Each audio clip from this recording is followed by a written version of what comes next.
Okay, let's go on with another type of CMOS gate called the transmission gate. The transmission gate is different from the gates we have introduced here. The difference is the transmission gate has two inputs.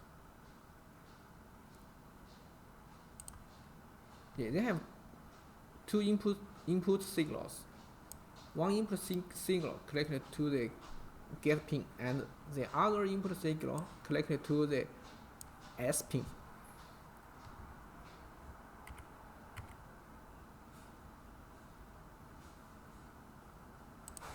But for the gates we have learned,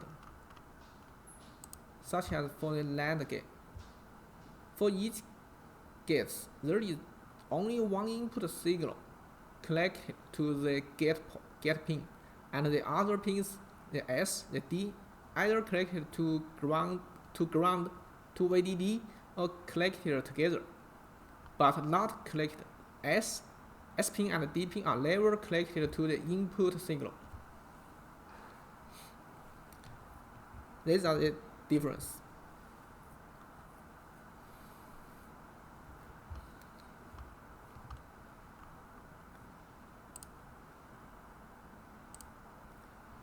But for transmission gate, we have signals connected to the S pin.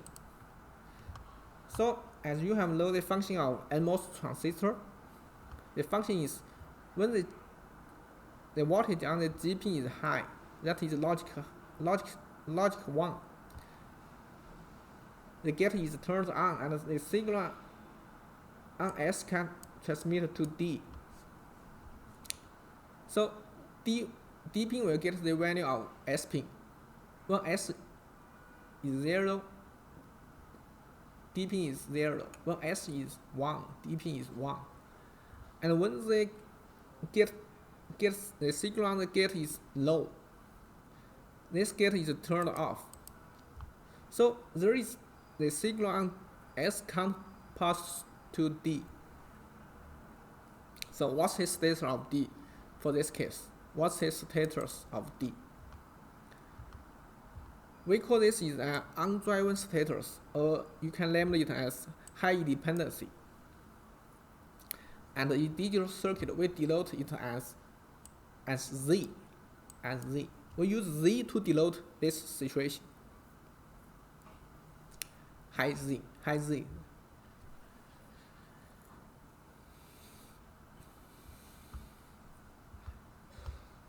While for real usage, we usually use two MOS gates, one NMOS, one PMOS, to form the transmission gate. This is used to make sure there is no voltage drop from S to D. The function is the same. Just make sure when both the S is 0, 1 and the D can be 0 and 1 with low voltage drop. And why there is voltage drop for this type of transmission gate is out of the scope of this course. You can find the answer by Google.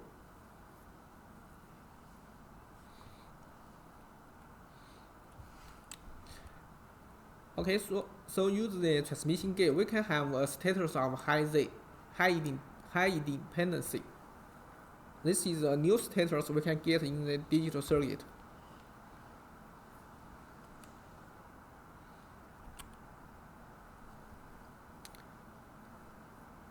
So use the transmission gate, we can build some cells called the Tristate buffer. The symbol is this.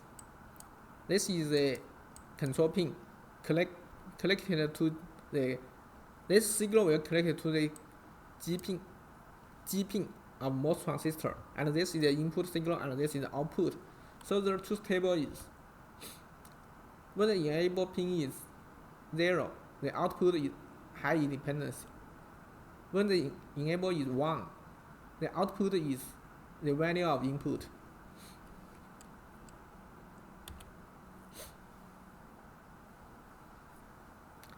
And you need to pay attention that when the output is high Z, it doesn't mean there is a low voltage degree at this point. It doesn't mean there is low voltage. There does have some level of voltage at this point in the high Z status, but it's just hard for us to predict what the voltage degree is it. This is because you can think there must be some capacitor here. So when sometime before n equal to 1, this capacitor will be charged, and A is equal to 1. This capacitor can be charged, and sometime later en change to 0. This path is cut off, and this point is high independency, but the electron here can leak away through some path, can leak away. Or this capacitor can be charged by some cells or some wires nearby. So the wires nearby have crosstalk between each other. So we can't predict what's the voltage degree of this point if this point is undriven. But it doesn't mean there's low voltage degree or there is low electron stored here.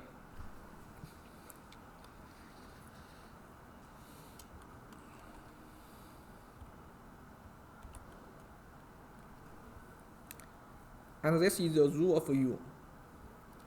The Tristate gate, the Tristate buffer, just can be used at the I/O input and output pad of a chip.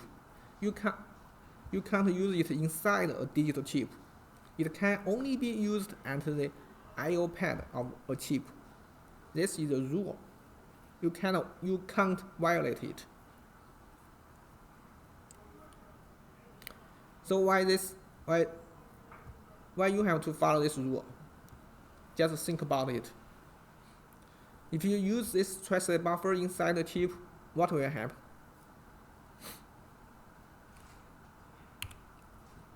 To answer this question, let's first examine how an inverter works.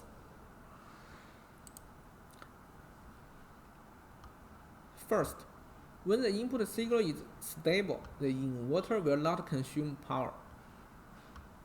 For example, when its input is stable at 0, this gate is on and this gate is off. So there is current flow from VDD to GND. No, there is current flow from this capacitor to any place. Okay. And this is the same case if the signal is stable at 1. Okay, let's look at the time when the input signal is changed. So when it's changed from 0 to 1, first it's 0, so there should be 1 at this point. Then it changed to 0, and this gate will cut off, and this gate will turn on. So the electron here will leak, will discharge to ground, and the output will change to 0. So at this period, this cell consume power. The electron stored here will leak to ground.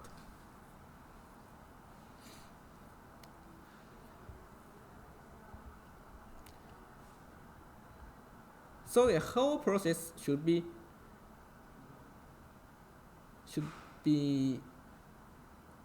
this. When the input is first 1,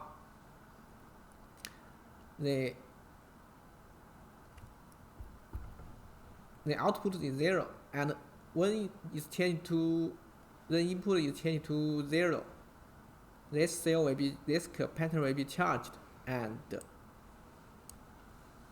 when the input turns 1 again, the electron here will be discharged. So there a high to low period, a low period followed by a high period. The total period consumes some power stored in this capacitor.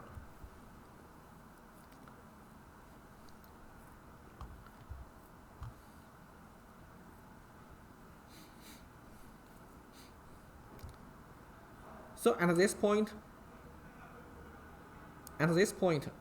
we'll charge the capacitor, and at this point of time, the electron here will discharge. So for time of this period, it's time for the capacitor to charge once and discharge once. The whole process will consume power. And when the signal is changing, such as change from low to high, there is very short time. There is very short time for both PMOS and NMOS is turns on. So there is a very short time. There is a current flow from VDD to GND. Usually this is in picosecond. This is in the level of picosecond.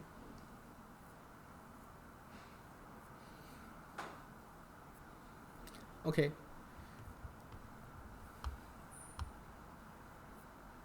So we can let's summarize. First,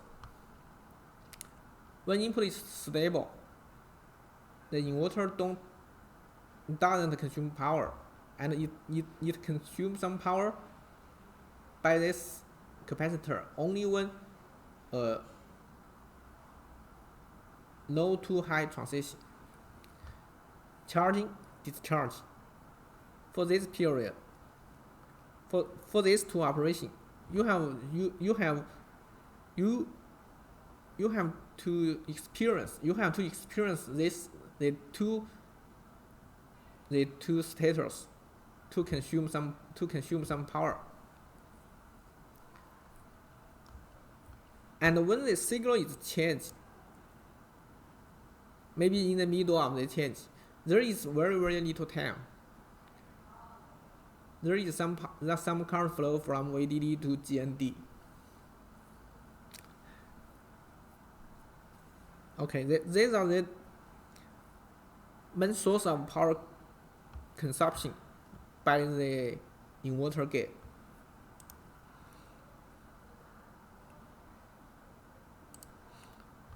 Okay, let's go back to the transistor Tristate gate case. Let's back to the Tristate gate case. If this is driven by, okay, if I said if A is driven by a transmission gate, if A is driven by a transmission gate, and unfortunately this transmission gate is turned off and A point is high independency, so you can't predict the voltage here. And unfortunately, the voltage here is just around 50% of VDD. So the PMOS and NMOS may all turn on and or nearly turns on. So there is current flow from VDD to GND, and you can sample this circuit as two resistor,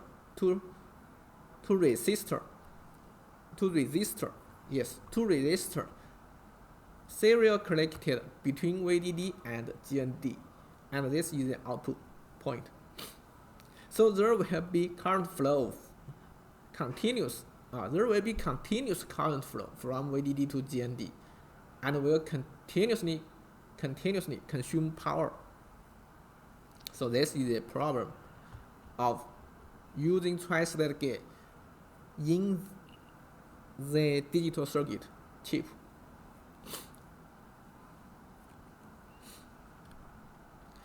And you may say, I just have one cell. Even if this point continuously consume power, the power consumption is maybe minimal, maybe very, very small.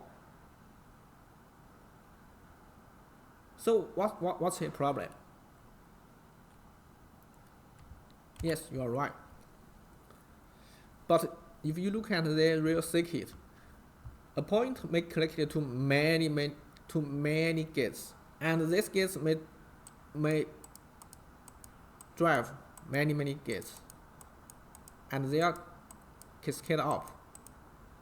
As they are cascade up, there are many gates driven by the Tristate gate. So this point may be in a high independence point, and if you look at this point, it also may be in the voltage value of 50% VDD around this. So will cause this may cause all these cells in this status. All the PMOS and NMOS are turned on for these cells, and there is continuous current flow from VDD to GND, and all these cells will consume a lot of power. So what will happen? The result is there is a lot of cells continuously consume a lot of power. The temperature of the chip will increase, and finally the chip is burned. Okay, so that's the reason why we can't use Tristate gates inside a chip. But for the I/O, this is allowed. I/O pad, this is allowed. It's allowed here. So you may have the question, you have input signal and Tristate input, and you also may drive many cells. Yes, the input may drive many cells inside the chip, and these cells can all in this state and consume a lot of power and burn the chip. Why it can be used here? This is because usually we will tie a pull-up transistor, a pull-down resistor. You will use a pull-up, a pull-down resistor here on the PCB board.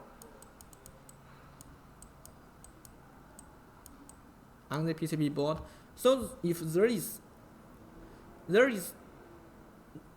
no cell driving this wire.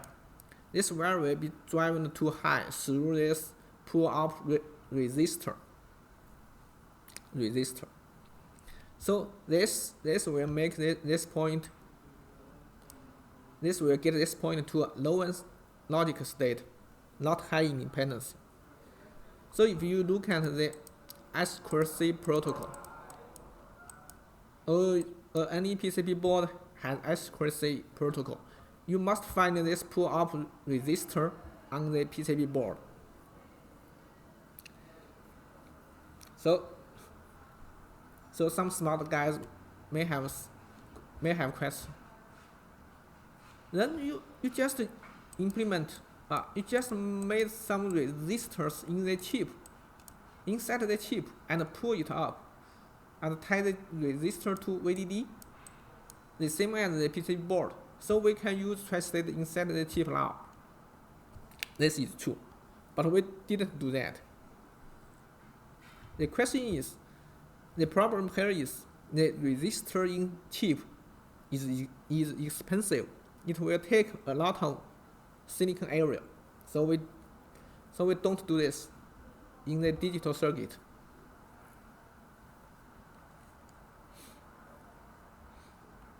Okay.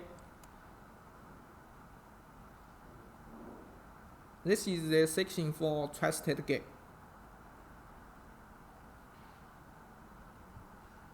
In later section, we will talk about cell delays. Thanks.